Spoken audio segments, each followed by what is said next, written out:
All right, ladies and gentlemen, hello, welcome. It's the American Prospect Weekly Roundup.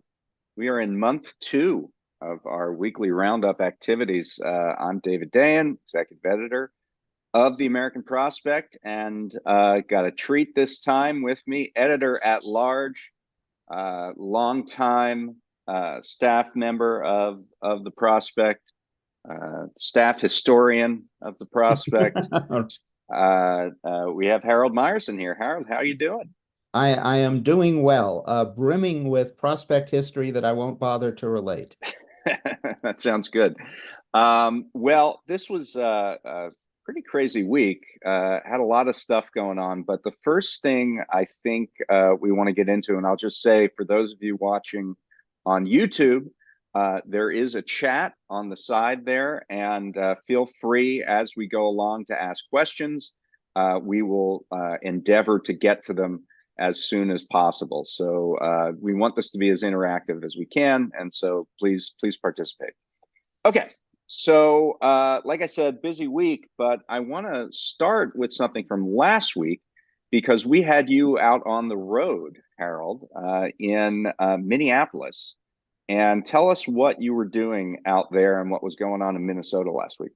Well, the reason I was in Minneapolis was that a whole group of really kind of distinct and disparate unions, janitors, nursing home workers, laborers, the teachers of St. Paul, and just an agglomeration of other groups had all coordinated what are called unfair labor practice strikes for that week. A lot of them had their contracts running out. They were in bargaining. And this was sort of an outgrowth of something that began in the Twin Cities a decade ago, which I actually wrote about a decade ago in the first issue of the 2014 print edition of the Prospect. See, I am getting into prospect history, There you uh, go.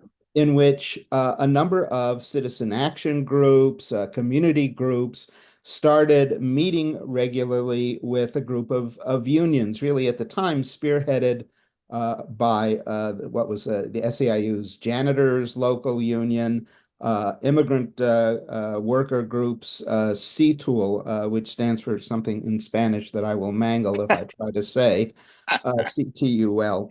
Yeah. And uh, they had agreed to sort of work together for some common legislative goals like better schools and so on, but also to turn out and support one another when they had actions. And so last week in Minneapolis and St. Paul, that happened big time. And it was particularly interesting because some of the groups were actually seeking a forum in which workers who were not in unions could nonetheless find a way to bargain. And this is sort of SEIU, the international which of which the janitors are a part and the nursing home workers are a part, uh, also has sort of been pushing a kind of form of sectoral bargaining, which is common in Europe, and it really kind of levels the playing field by you set up an institution, you get the city or the state to enact a law creating a table where there are worker representatives and employer Mhm. representatives and some folks from the government, be it city, county, or state. And they sort of they can recommend certain work standards, a pay level for a particular sector, because this is for a particular sector, all of these tables, uh, uh, overtime regulations for a sector, working Mhm. safety regulations for a sector. And this was going on in the city. There was a hearing I was at in which a number of these folks from CTOOL in particular were talking about what they had encountered as non-union janitors in many buildings or non-union construction crews. Most of residential construction in the United States is non-union, and asking the city council to set up this kind of table, as it's called, uh, where they could get some guarantees across across the board for all workers in that sector, whether union or not. And I should add that SEIU had already gotten state government in California to set up such a table for fast food workers. And coincidentally, that table has its first meeting today. Yeah, and the expected result of that in California is that we'll see a $20 an hour minimum wage in fast food restaurants all across the state, which is a real advance in terms of Which is also those workers exactly what the janitors union won in its contract last week, and what in I'm Minnesota. in Yeah, Minnesota, and I yeah. suspect that is going to be one of the demands that when the city council and the mayor, who have already said they support this, uh, Hmm. agree to set up this kind of table for janitors across the board in Minneapolis. They're also going to ask for $20. Yeah, Uh, it's really interesting. I mean, the edge on the series of strikes was kind of dulled a little bit because some of the management set an agreement with the unions prior to this all happening. But in a way, that shows its power, right? Because they were right. able to get that done in advance because of the desire not to have this week-long series of labor actions, I guess. Exactly. And there was maybe the largest action I attended actually was for well, was really a fait accompli. That was for nursing home workers in the whole Hmm. state, because the Minnesota now has Democratic control of both houses of the legislature and the governor's office. And since the state had a longstanding practice of uniform Medicaid payments to nursing homes, this new state government elected in the midterms of 2022 had said, well, we will create a table of, nursing home worker representatives, nursing home owners, and with some state government officials. And they can pretty much do anything they want, Yeah, so long as it doesn't cost the state any more money. So this panel, which is headed by the head of the statewide nursing home workers union, Jamie Gully, this panel set a $25 uh, minimum wage for nursing home workers and a hmm, series of conditions. And since it didn't cost the state any more money than what it was appropriating to every nursing home in the state, this panel in and of itself had the power to do that. And in other cases, these kind of tables just sort of recommend to the government, be it a city council or a legislature, right. what they think should be done. In this case, since they didn't cost the state any more money than the state had already provided, uh, they had to go ahead. And so there was a large rally, and they were backed by the nurses union, which has separate demands. And Hmm. I'm old enough to remember when the nurses union and SEIU's nursing home and other workers were at each other's throats. No longer. They were there supporting the nursing home workers, and the nursing home workers were supporting the nurses in their Yeah. demand for better staffing. Yeah, the cross union solidarity is interesting, and the other thing that's interesting is the solidarity between these unions and these community groups. You mentioned the 2022 elections in Minnesota, which brought in a very narrow Democratic majority. But my understanding, and we've written about the pretty spectacular 2023 session in the state legislature in Minnesota, which brought a whole host of progressive reforms. And the reason they were able to do that, despite a fairly narrow majority in one of the chambers of the legislature, is that these community groups really worked in the campaign sphere very closely with those representatives, and they worked on a plan that they knew that they were going to take action on as soon as they got in a Democratic majority. So there was like sort of years of backstory behind Yeah, this rush of legislation, and I think that's absolutely. true of this thing as well. There was years of backstory here, and that's because of this group that has been meeting together for 11 years of citizen groups and unions to sort of say, okay, well, here's what we need, and eventually you put those citizen groups and the unions together, and those were the people who elected, Right. the Democratic majorities, and so th those folks came into office with a mission and an agenda, including some groundbreaking stuff like saying management compelling workers to attend anti-union meetings violated free speech, and they struck it down. They were the first state to do that. A few others have followed since.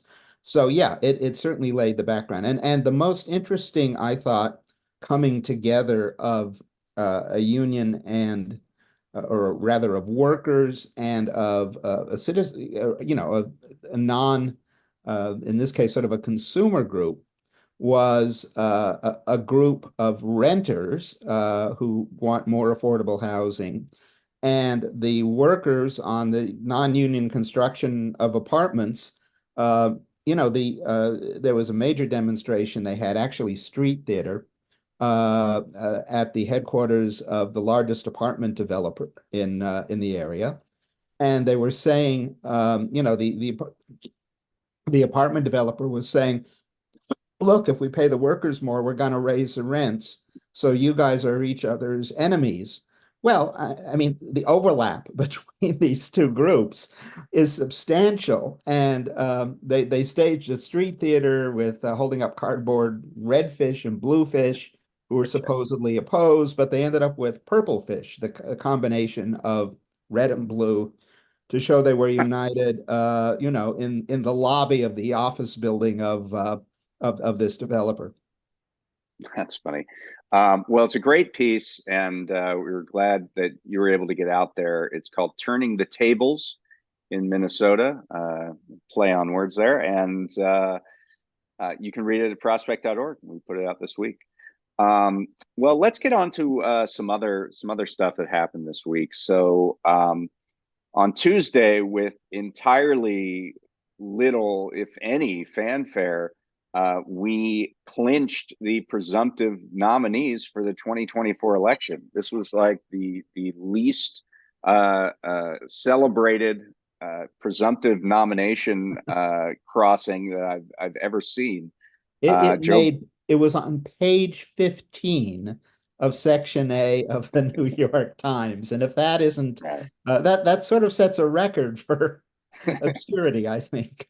Right. And I want to talk about some of the developments in the race, but just to start, I mean, we have never seen this in the 50 years since presidential primaries became a thing. I mean, prior to 1972, there were primaries, but they were few and far between. They were not terribly well attended.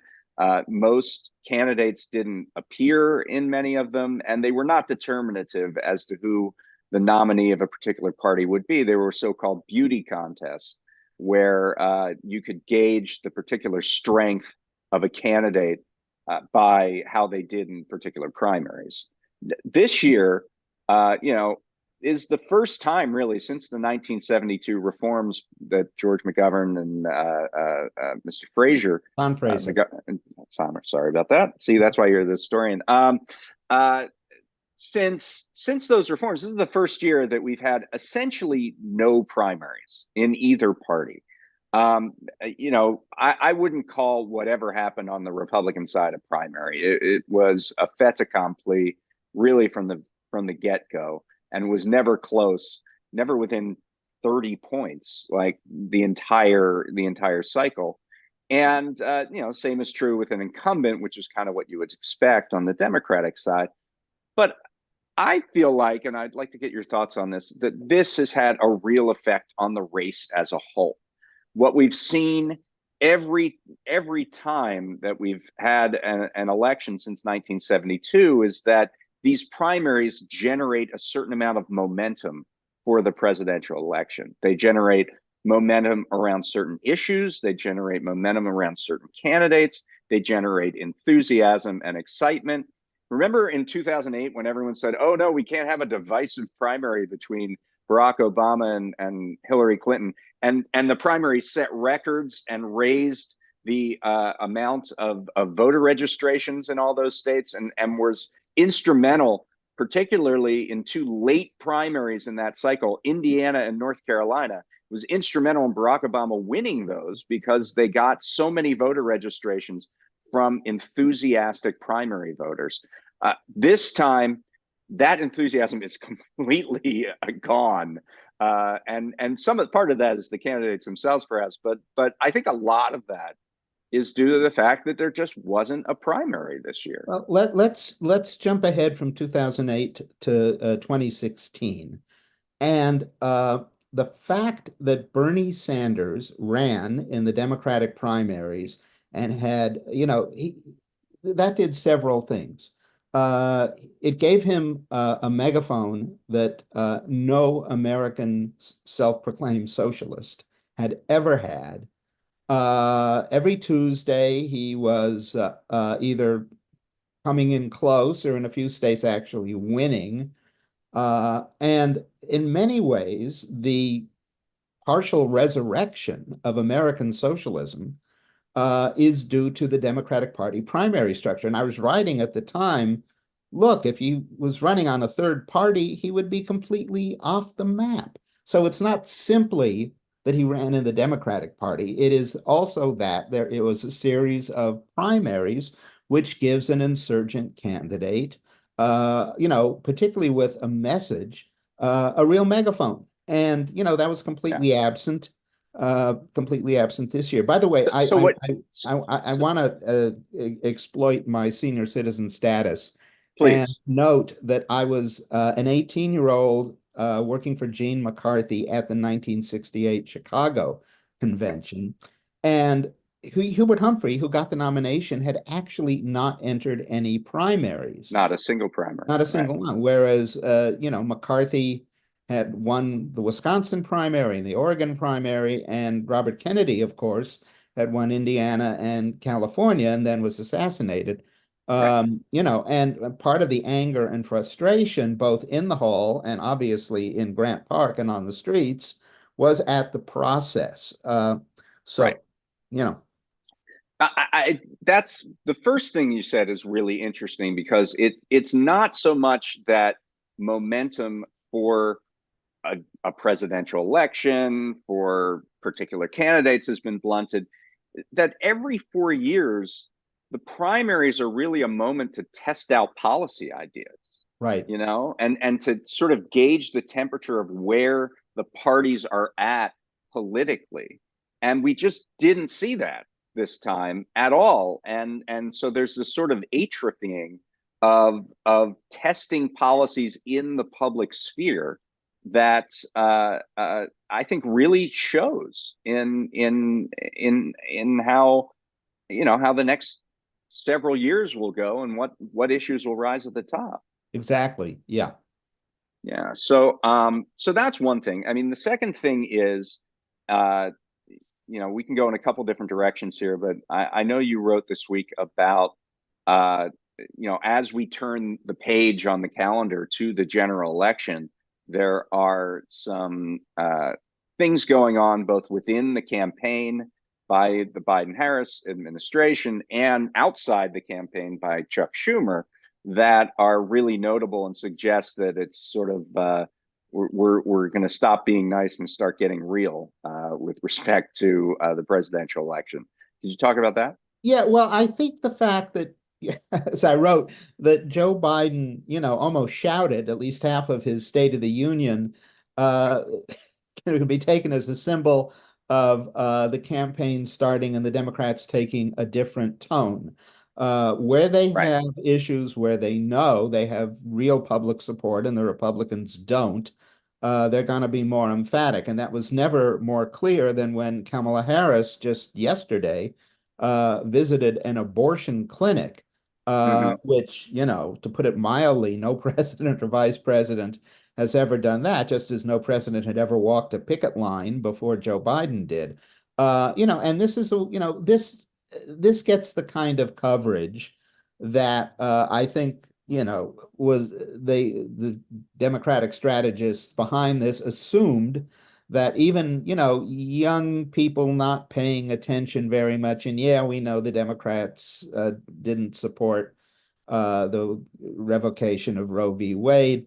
But the sight of the vice president visiting an abortion clinic, which is going to make even, your local news and a lot of social media, they'll notice that. So, that was the kind of demonstrative new tone that I think we're seeing. Yeah. The Chuck Schumer thing was fascinating also in a sort of say it loud way, because if you talk to Democrats on the Hill, they have not been Bibi fans. I mean, he essentially was at war with Barack Obama, and the Republicans invited him to address a joint session. They've been concerned about uh, Bibi and his, even before he had fascists in his cabinet, his opposition to his two-state solution. And Chuck Schumer finally put this all on the table at a time when I would say kind of the perpetually latent differences between, if I may, Jews in the diaspora and Jews in Israel has reached, a crescendo. It's not latent anymore. Yeah. Kind of incredible to me that some of the responses I saw involved saying that Israel is a sovereign country, and how dare this other member of the Congress have an opinion on him, when we're about to see $100 million in spending from APAC and the Israel lobby to influence who are the representatives of that Congress. It seems like a bit of a double standard, but Well, it is. And, look, Chuck Schumer is the the I mean, American Jew he represents more Jews than anywhere in the world except for Israel. yeah, that's true. And he holds I the mean, that's highest number one. office of any Jewish American. You know, Right.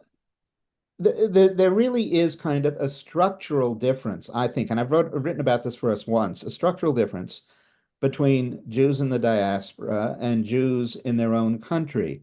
In the diaspora, Jews have obviously always been a minority, Mhm. and generally following in the last 150 years or so, following Hillel's second question, if I'm only for myself, what am I? They have realized that campaigning for minority rights just for themselves is sort of a political non-starter. And they have been, very much proponents of uh, ensuring rights of all minorities. And this was it's been part of the longstanding Jewish, African American convergence on such issues. Again, I'm going to get into my ancient biography here.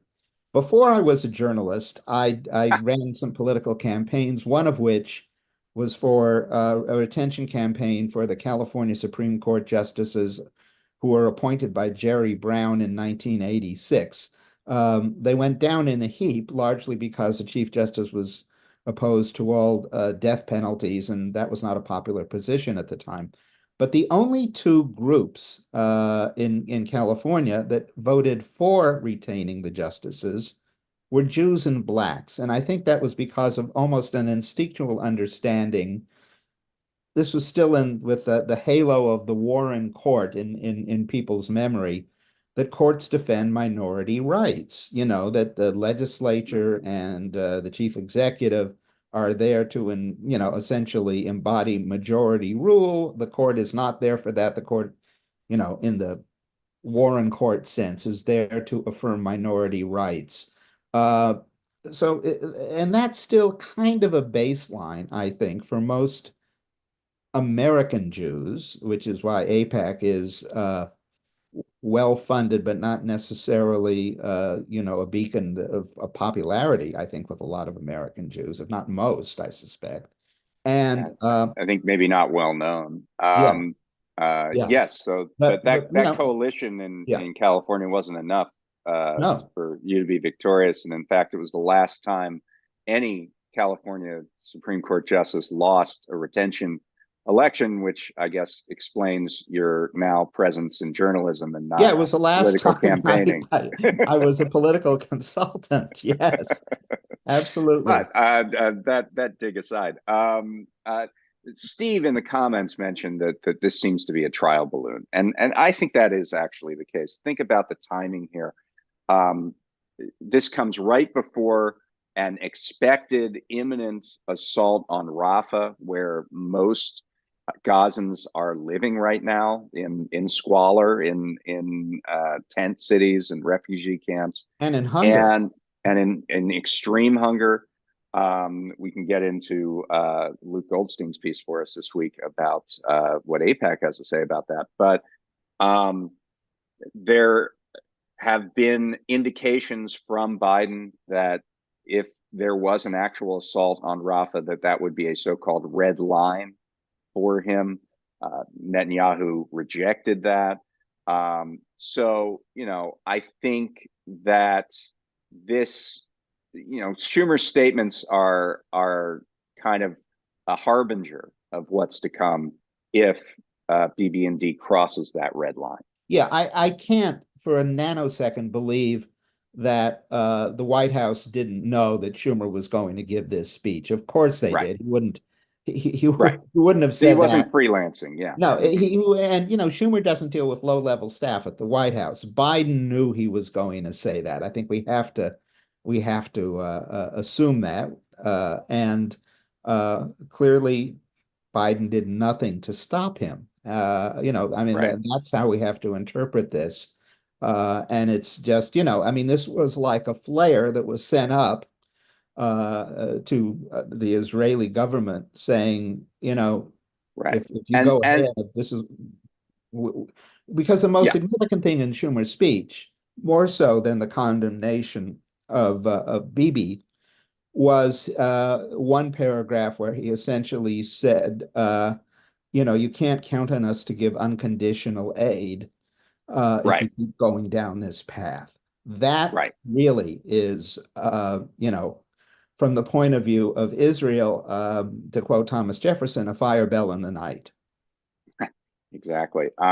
So, and the other part of this in terms of the timing is that APAC held its annual policy conference, and I should say that Schumer spoke at that policy conference on Monday, as did Hakeem Jeffries, the Democratic leader in the House, as did both Republican leaders in the House and Senate. Now, normally this is a very well broadcast affair. It's a testament to what has happened on the streets over the last several months that APAC had to sort of downplay that they were even holding this policy conference.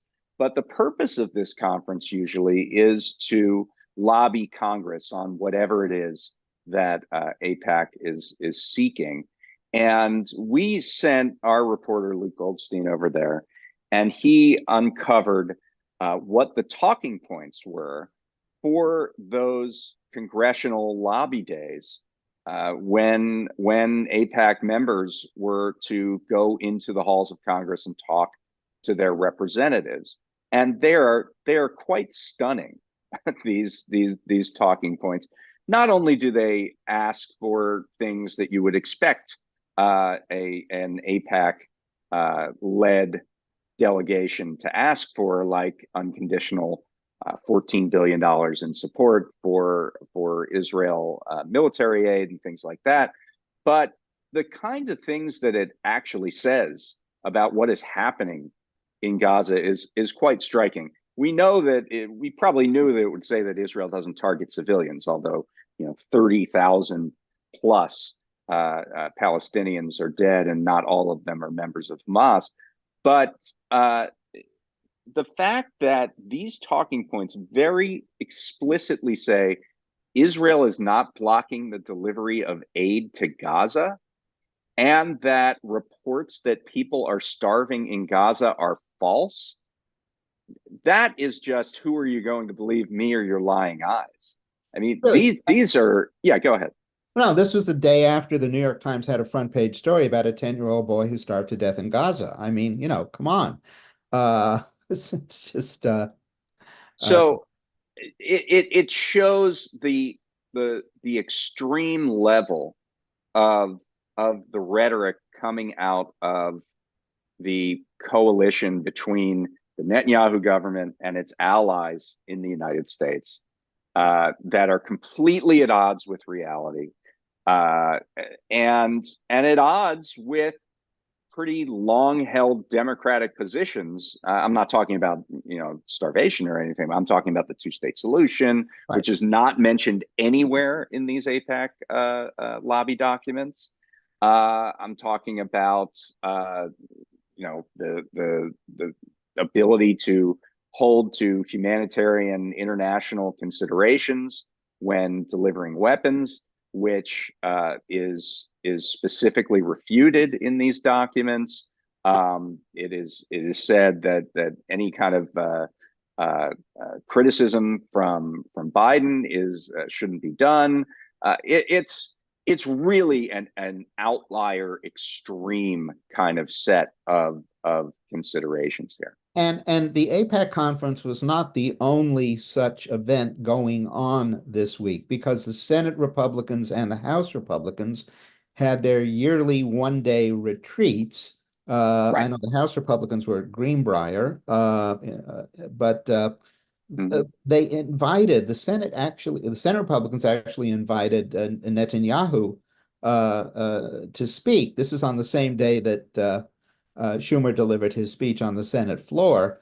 So, I mean, you couldn't get a greater contrast there. And of course, McConnell and all the Republicans are now criticizing Schumer.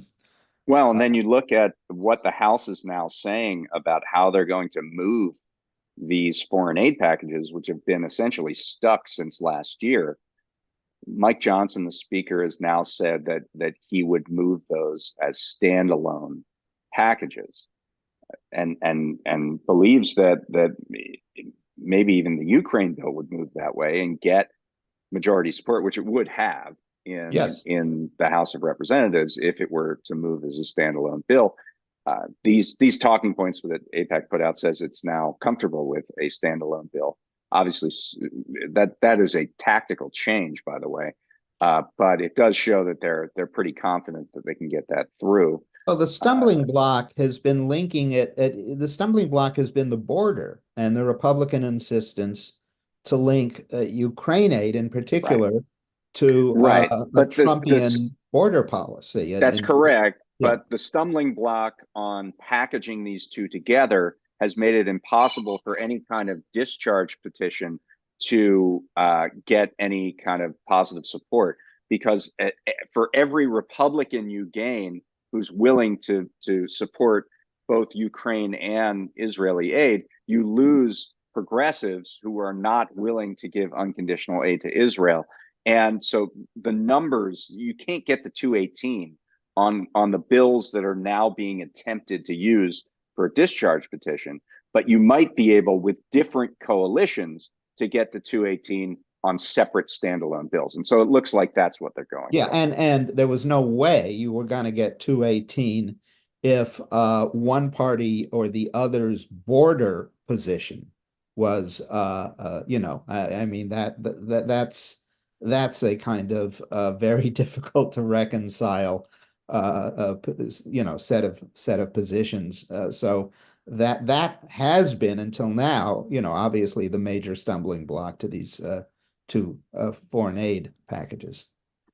Absolutely. So, I mean, we'll see. They still have to, by the end of next week, pass the other half of government funding, which apparently there are holdups, and one of the holdups does actually contemplate Israel. It's the holdup in the Homeland Security portion of this bill, and particularly the foreign aid side of it, around the UNRWA, the UN Refugee Agency. which is the best positioned agency to deliver aid in Gaza.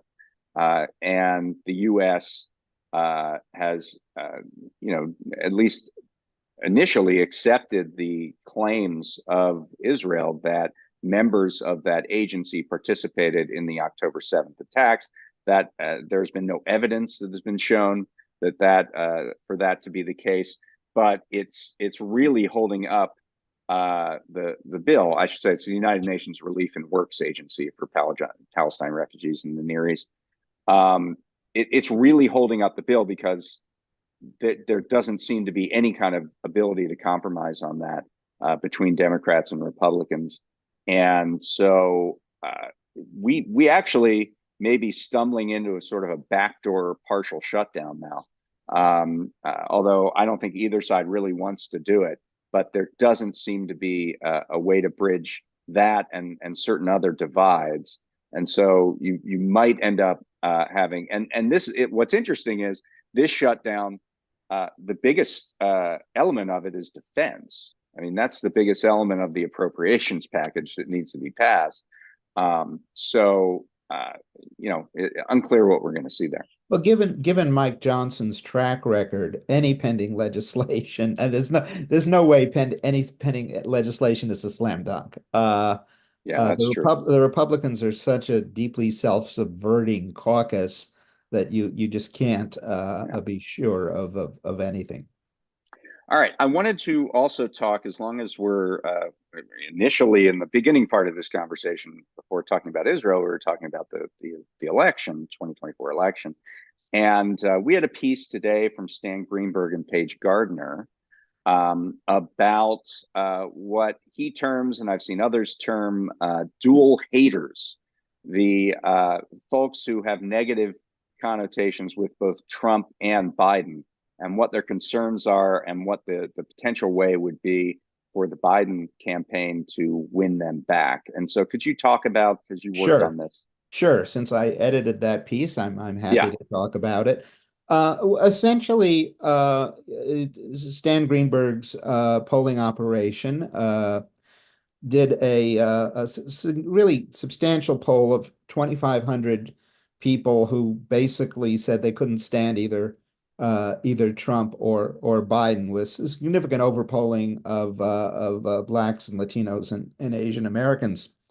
And first, what they found, which may be obvious but is worth stating at the top, is that these people ideologically, to the degree that they have an ideology, kind of fall in the middle of the spectrum. They're not, you don't win them over with right-wing culture war appeals. They're kind of indifferent to that.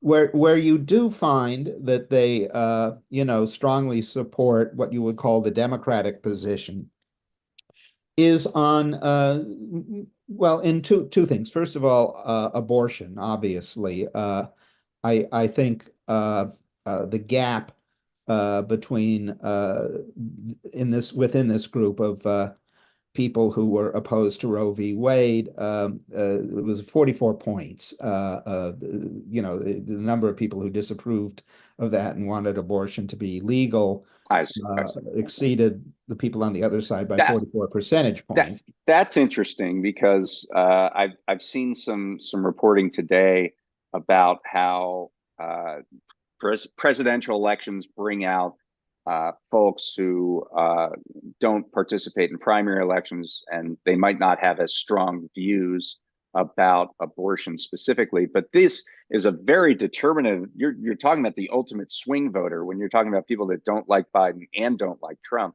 And you're saying abortion is actually pretty important to them. Yeah, well, it's not just me. It's saying that this is a result of an in-depth poll. They're saying it. Yeah. The other thing that they positively respond to is, for lack of a better term, progressive populist economics.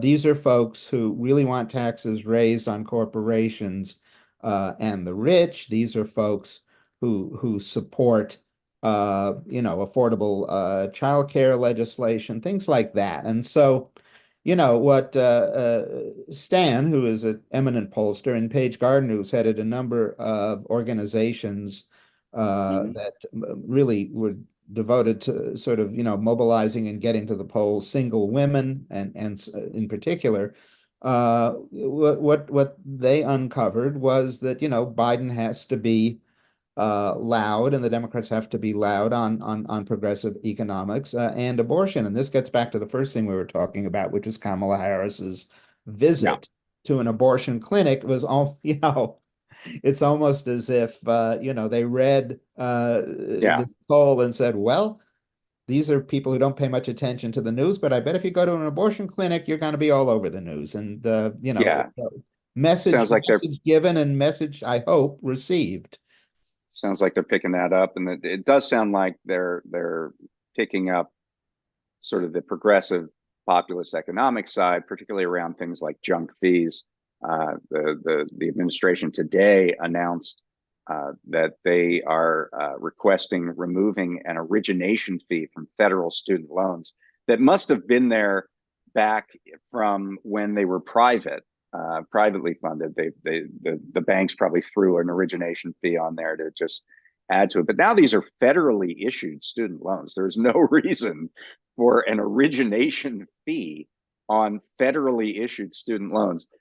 So the administration trying to get rid of some junk fees in higher education, and has been more generally talking about high prices and ways that they can mandate lowering of costs in a variety of settings. So one thing that was, I thought, really interesting in that piece was it was actually talking about the 2000 election, which many people, maybe if they look back, they think about the Nader campaign, they think about how this was an election about nothing, allegedly. It was, Gush versus Boer, I remember being something that was said.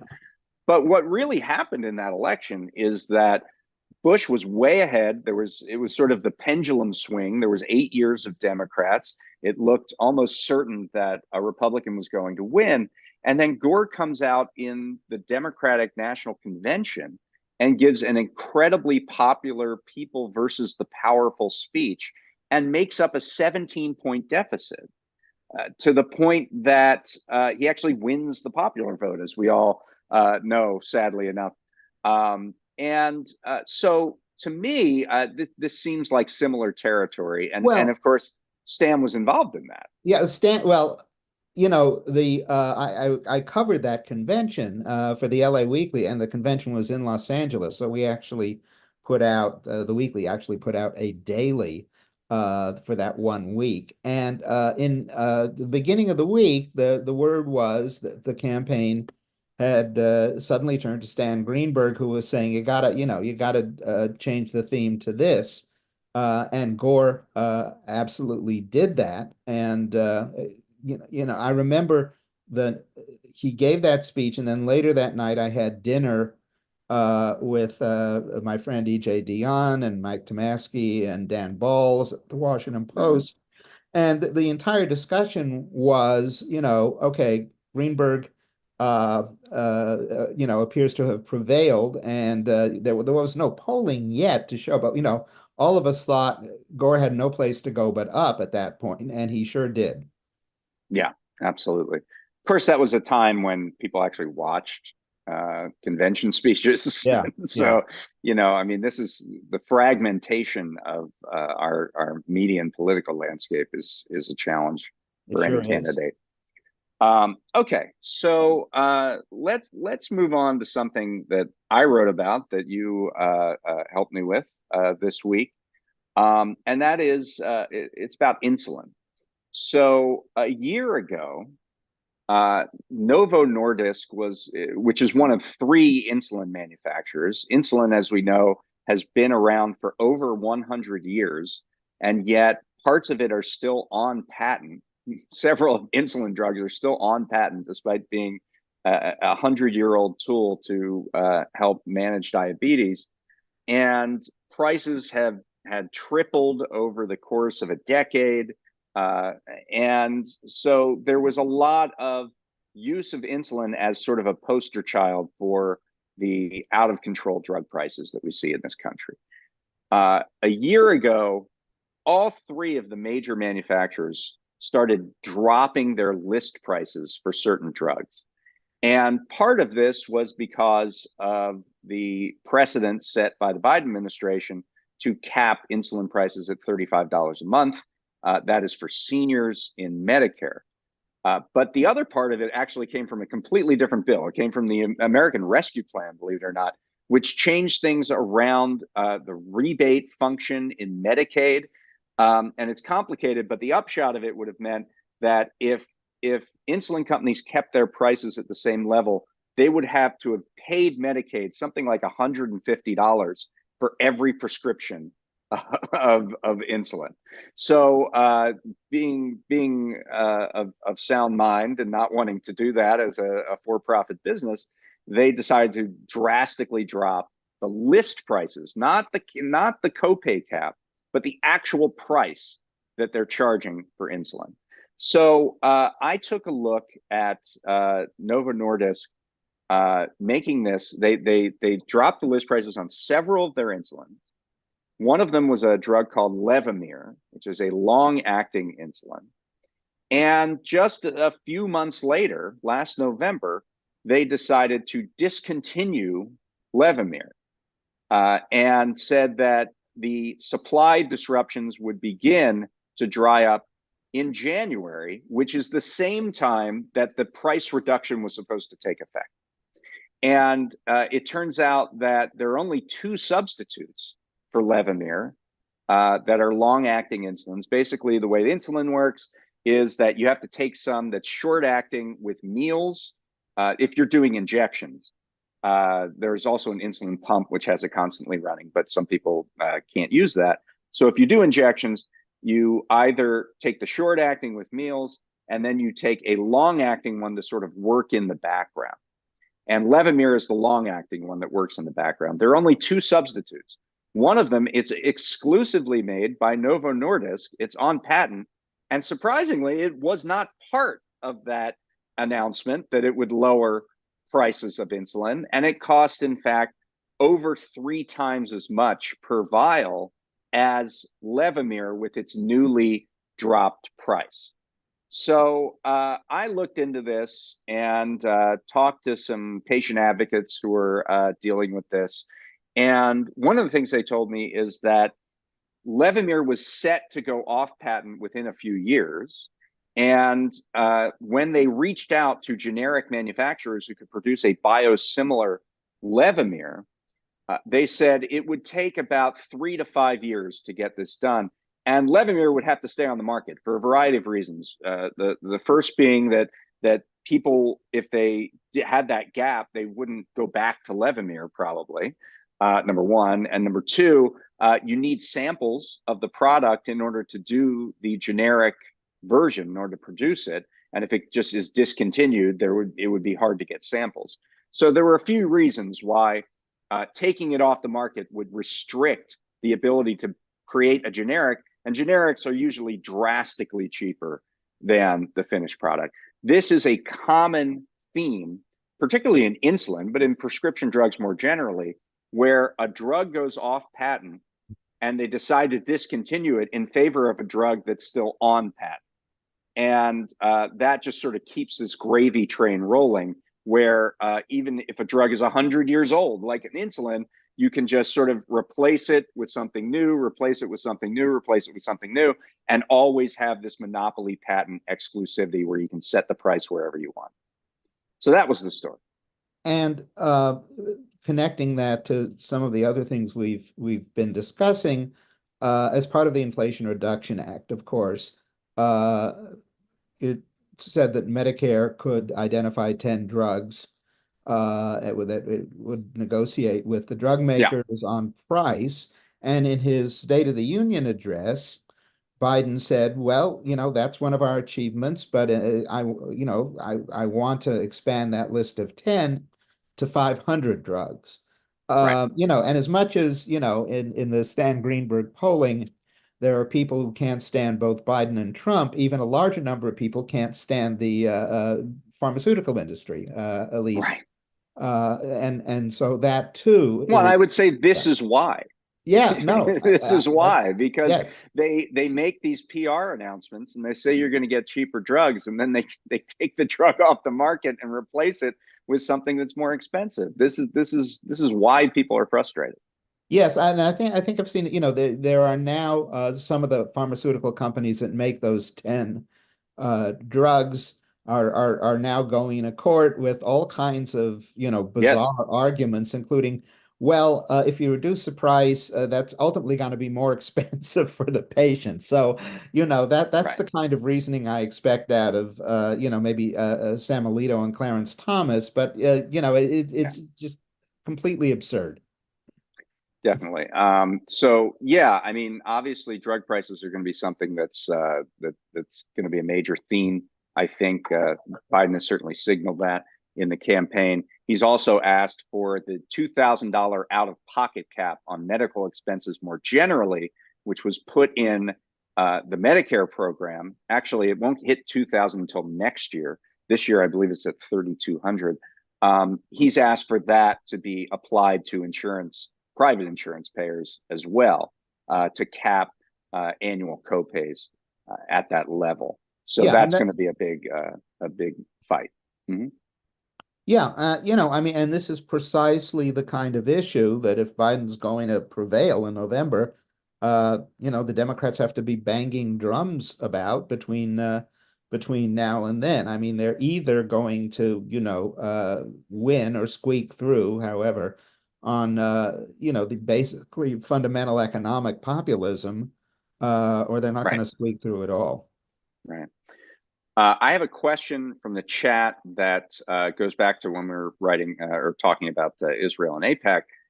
This is from Robert. Can anyone shed some light on U.S. arms producers' role in keeping the spigot open to Israel through APAC or other lobbying avenues? I mean, I don't think it'll come as much of a shock that the major five prime integrators, the major five defense manufacturers, are not unhappy about the prospect of a protracted war in the Middle East, given the bounty that they will get as their reward for continuing to supply weapons to that part of the world. Although I suspect they're, I mean, they really want that Ukraine bill, obviously, That to too, pass as yeah, well. That's that's uh, probably you know, more important just because it's a it's greater bigger. capacity. It's much Yeah, bigger. yeah. I mean, that's a Um, $60 billion it's also less. It's all. I mean, I would say it's a little less controversial in the United States to supply Ukraine with these arms relative to supplying Israel. Maybe I'm wrong on that on the polling, Well, but it in the seems to me it's a little less controversial. yeah, At least the well, coalitions it are different. depends which part of the electorate you're looking at. I mean, Yeah, it's a different coalition. Yeah, yeah, Trumpism is dead set against supplying arms to Ukraine, and so uh, yeah. this is what part of the elephant you want to describe, I suppose that's true. blind as we are. So yeah, I mean, obviously the defense industrial complex, military industrial complex plays a major role in funding decisions. And so I'm sure there are discussions being had. And maybe that's what moved Mike Johnson to split up these bills in a way to break through and get them passed through Congress. All right, we just have a few minutes left. I will once again say that just like Robert and Steve and the others who have checked in, feel free to ask questions in the comments. What are you looking to in other stories that you're doing, Harold? Maybe give a little sneak preview to the people about what you're working on. Well, there's a new study that's out that I'll be writing about, I think, from Monday, that actually took a look at the campaigns of every Democrat running for a federal office in the midterm elections of 2022. And, what were the themes that they sounded on their websites, and to the extent that there was videos of their speeches, what they were talking about. And then how they fared in the election, how they came out. Hmm. And I think we can, with different portions of the public, and then looking at the candidate's own background, professional, blue collar, hardly any blue collar. So it's really a very interesting survey, showing, as we've just been talking about, that there is a little bump, particularly among candidates who were running in a district or a state substantially with the white working class, for talking economic populism. I think the biggest takeaway I got from it was, in the Sherlock Holmes way of looking at things, the dog that didn't the dog that didn't bark in the night. Hmm. That is to say, almost none of these candidates addressed any of the cultural issues that the Democrats are commonly excoriated for by right wingers and other Democrats like Rui Teixeira, on issues of transsexualism and others. You get close to 0 out of 850 who actually were making any of those sorts of issues part of, even a mention of those issues part of their campaign. So, you kind of wonder, with all this criticism of Democrats for being, culturally marginal, it doesn't seem to apply to Democrats who are in politics. Running for office. Yeah, yeah, Yeah, yeah. yeah, Yeah, it's interesting. or governing. Wow. This is really looking at a kind of trends in academia and among Yeah. non-politicians and so on. What you're saying is conservatives rather skillfully caricature Democrats, and I'm shocked to hear Yeah, that no, I you know. see that. Just yeah, Um, so one thing I'll give as a tidbit of something I'm looking at, a really fascinating settlement in a major case came down today. This was a case against the National Association of Realtors around their uh, basically cartel-like behavior of forcing 6% charges, commission charges on any real estate sale, on basically a mortgage sale. And this was the subject of a lawsuit in the state of Missouri, which yielded a $1.8 billion judgment against the NAR. And that could be triple damages because it was an antitrust suit. So it could have been $5 billion, which would have wiped out the National Association of Realtors. So what they did in the settlement today is agreed to, I believe, a $400 million fine, but also to end the practice of the forced 6% commission, which could lead, according to some economists and experts, to a 30% reduction in those commissions. And if you think about a sale of a $500,000 house, that's a $30,000 commission that you would get on that. And if you're dropping that by 30%, you're dropping it by close to $10,000 on a sale. So it is very significant, and it is a sea change to break up what was really a cartel among real estate agents and these various societies to which they belong. And so I'm probably going to take a look at that a little bit. Well, and It's a really a fascinating story. at a time when maybe the single greatest factor in the cost of living is the price of housing, Right, it takes a little off of that, and you could almost also kind of right. lump this, however unintentionally, in the war against junk fees. It was an A add-on. hundred percent. A Yeah, it was. hundred percent. It was an Yeah, add-on fee, and it wasn't done at the behest. This wasn't changed at the behest of government. It changed at the behest of private citizens who put an antitrust lawsuit together and got such an incredible ruling that the entire edifice had to be taken down. So it's really an interesting and fascinating case, and a good example of what we're seeing out there. the We are edifice was about the edifice was wrecked. Sorry. Oh my That goodness. yeah, yeah. I'm Uh, definitely going to have to end it there yeah, now I think that we've gotten so. that fun. Harold Meyerson, editor at large of the American Prospect, thank you very much for being here. Uh, I am David Dayen, the executive editor. We are here every Friday. New cast of characters every week for members of our staff for the weekly news roundup. I hope you enjoyed it. We will archive this and put it on our website today, so you can take a look at it if you haven't tuned into the entire thing here on YouTube, and come back every week if you sign up for our YouTube channel, the American Prospect YouTube channel, which is where you're hearing this right now. You will get a notification when we go live on Fridays, and it's always Fridays at 12:30 Eastern Time, 9:30 Pacific. So thank you for being with us, and have a great weekend. Ciao.